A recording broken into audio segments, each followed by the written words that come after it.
વિદ્યાર્થી મિત્રો, તમને મારું આ હેડિંગ જોઈને કંઈ નવાઈ લાગશે, બરાબર છે?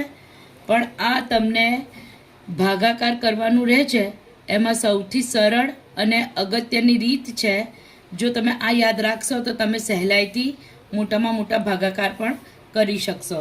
તો અત્યારે વિભાજ્યની ચાવીઓ આપણી પાસે અમુક સંખ્યાઓ છે, દાખલા તરીકે 13, 270, 1080 વગેરે.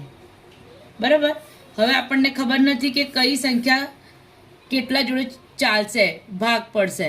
તો એના માટે ઉપયોગી છે આ વિભાજ્યની ચાવીઓ.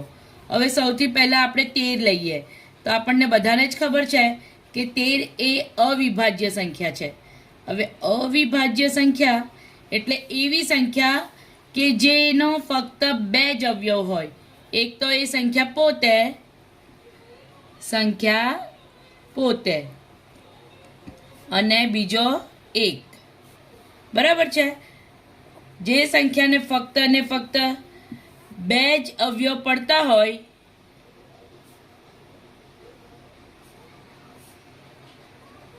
તેને અવિભાજ્ય સંખ્યા કહેવાય.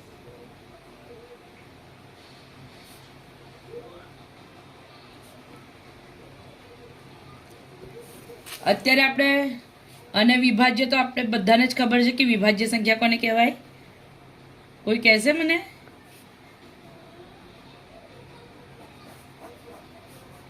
તો વિભાજ્ય જે સંખ્યાના 2 કરતાં વધુ અવયવો મળે તેને આપણે શું કહીશું? વિભાજ્ય સંખ્યાઓ. હવે અહીંયા આપણે વિભાજ્ય અને અવિભાજ્યની વાત તો કરી નાખી. આનું એક એક્ઝામ્પલ પણ હું તમને સમજાવી દઉં. દાખલા તરીકે આપણી પાસે 18 છે, બરાબર? તો 18 કયા કયા ઘડિયામાં આવે છે? એક તો 18 એકા 18, 6 તાલી. મિત્રો અહીંયા જોઈએ આપણે 18. તો 18 છે, 18ના અવયવો છે 1, 2, 3, 6 ને 18. તો આ 18ના અવયવો 2 કરતાં વધારે છે એટલે આ કઈ સંખ્યા ગણાશે? વિભાજ્ય સંખ્યા. હવે તેવી જ રીતે બીજું ઉદાહરણ છે આપણી પાસે 24. તો 24 એકુ 24 એટલે 1, પછી 12 દુ 24 એટલે 2, 6 ચોક 24 એટલે 4.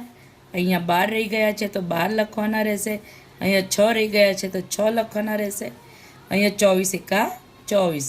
તો આમ આપણે જોયું કે 24ના પણ 2 કરતાં વધારે સંખ્યા અવયવો છે એટલે આ પણ વિભાજ્ય સંખ્યા ગણાશે. બરાબર?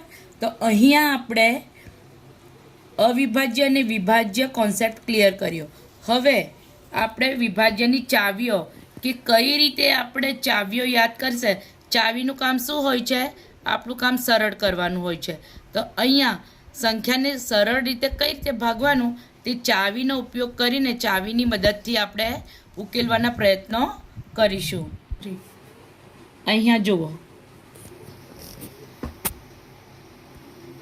0, 2, 4, 6 કે 8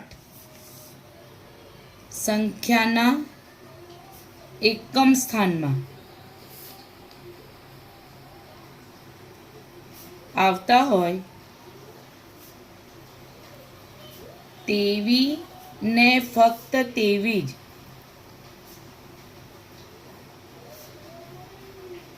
સંખ્યાને 2 વડે ભાગી શકાશે. બરાબર છે?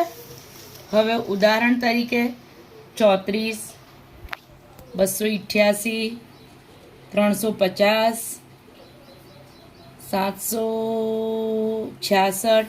બરાબર? તો આમાં જુઓ બેટા વિદ્યાર્થીઓ કે 4 છે, 8 છે, 0 છે, 6 છે. તો આ બધાના એકમના સ્થાનમાં આપેલી આ તમામ સંખ્યાઓ છે. બરાબર?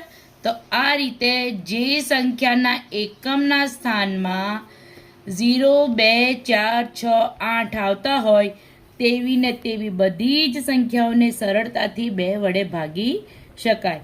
હવે આપણે એક ઉદાહરણ લઈએ 388. બરાબર? હવે 388, 2 એકા 2, 3માંથી 2 જાય તો 1, ઉપરથી ઉતાર્યા 8, 3 નવા 18, બરાબર છે. ઉપરથી ઉતાર્યા 8, 2 ચોક 8. તો આ રીતે સમજ પડી તમને? તો 388 ભાગ્યા 2 કરો તો આપણો જવાબ છે 194. આપણી 2 વડે ભાગી શકાય તેની ચાવી, બરાબર. હવે આવશે 3ની ચાવી. 3ની ચાવી આના કરતાં કંઈ જુદી છે. આપણી પાસે જે પણ સંખ્યા હોય તેનો સરવાળો કરતા જવાબ 3નો અવયવી આવે તેવી અને તેવી જ સંખ્યાને 3 વડે ભાગી શકાય. આપેલ સંખ્યાનો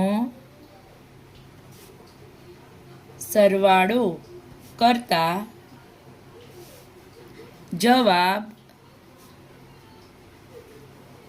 3નો અવયવી આવે તેવી ને તેવી જ સંખ્યાને 3 વડે ભાગી શકાય.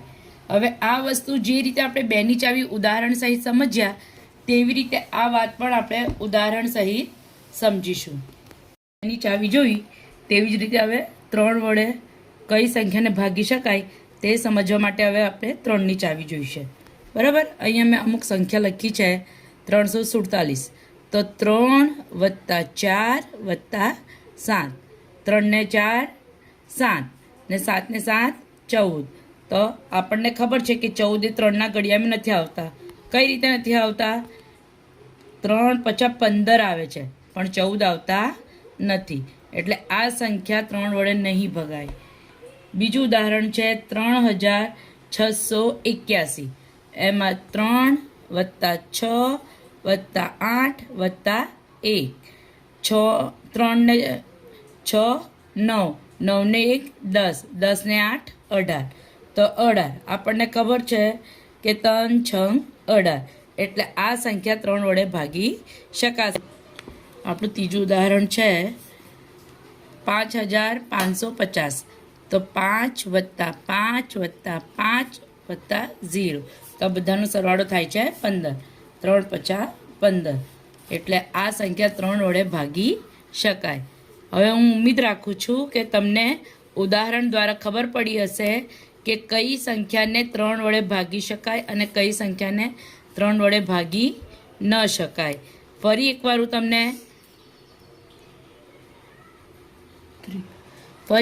હું તમને યાદ અપાવી દઉં કે જે સંખ્યાનો સરવાળો કરતા જવાબ 3નો અવયવી આવે, 3નો અવયવી એટલે કે તે સંખ્યા 3ના ઘડિયામાં આવેલી હોવી જોઈએ તેવી અને તેવી જ સંખ્યાને 3 વડે ભાગી શકાય.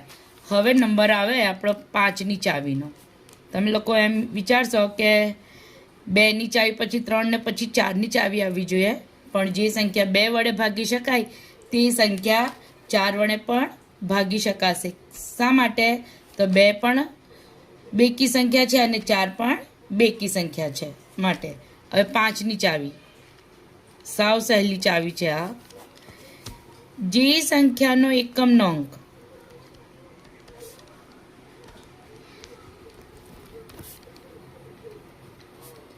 5 કે 0 હોય તેવી જ સંખ્યાને 5 વડે ભાગી શકાય.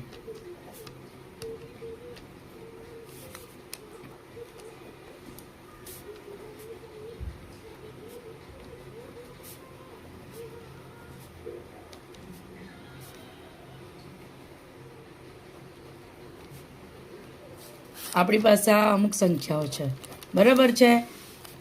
શું કહે છે 5ની ચાવી? કે જે સંખ્યાનો એકમનો અંક 5 કે 0 હોય તેવી સંખ્યાને જ 5 વડે ભાગી શકાય. પહેલી સંખ્યા છે 570. તમને બધાને ખ્યાલ આવી ગયો હશે કે એકમનો અંક 0 છે એટલે આ 5 વડે ભગાશે. 855 એકમનો અંક 5 એટલે 5 વડે ભગાય. 837 એકમ નંગ 7 એટલે 5 વડે નહીં ભગાય. 3799 99માં એકમનો અંક 9 એટલે આ પણ 5 વડે નહીં ભગાય. બરાબર છે. તો આમ જે સંખ્યાનો એકમનો અંક 5 કે 0 હોય તેવી સંખ્યાને 5 વડે ભાગી શકાય. હવે આવે છે 10ની ચાવી. તમને પ્રશ્ન થશે કે 5 પછી 6 7 8 9 કેમ ના કર્યું? તો ભાઈ આગળ કીધું તેમ કે જે સંખ્યા 2 વડે ભાગી શકાય તે જ સંખ્યા 4 વડે પણ ભાગી શકાય, 6 વડે પણ ભાગી શકાય અને 8 વડે પણ ભાગી શકાય. શા માટે? કારણ કે બધી બેકી સંખ્યાઓ છે. અને 9 તો જે સંખ્યા 3 વડે ભગાશે તે જ સંખ્યા 9 વડે પણ ભાગી શકાય. 5ની ચાવી તમને સમજ આપી દીધી. હવે 10ની ચાવી. જે સંખ્યાના એકમ અને દશકના સ્થાનમાં શૂન્ય હોય તેવી સંખ્યાઓને 10 વડે ભાગી શકાય.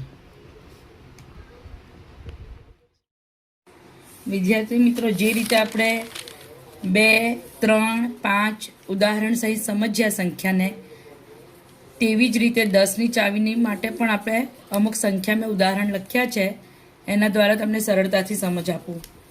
અહીંયા એકમના અંકમાં 10 છે એટલે આ 10 વડે ભાગી શકાય. અહીંયા એકમ અને દશક બંનેના સ્થાનમાં શૂન્ય છે એટલે એકમ વડે ભાગી શકાય, 10 વડે ભાગી શકાય. અહીંયા એકમ અને દશક બંનેના સ્થાને શૂન્ય છે એટલે 10 વડે ભાગી શકાય. અહીંયા એકમના સ્થાનમાં શૂન્ય છે એટલે 10 વડે ભાગી શકાય. હવે તમે એમને સમજ પડી ગઈ હશે કે અહીંયા 7978 8972 છે. એકમ કે દશકમાં કોઈ પણ જગ્યાએ 0 નથી. બરાબર છે. તો આ બંને સંખ્યા 10 વડે ભાગી ન શકાય.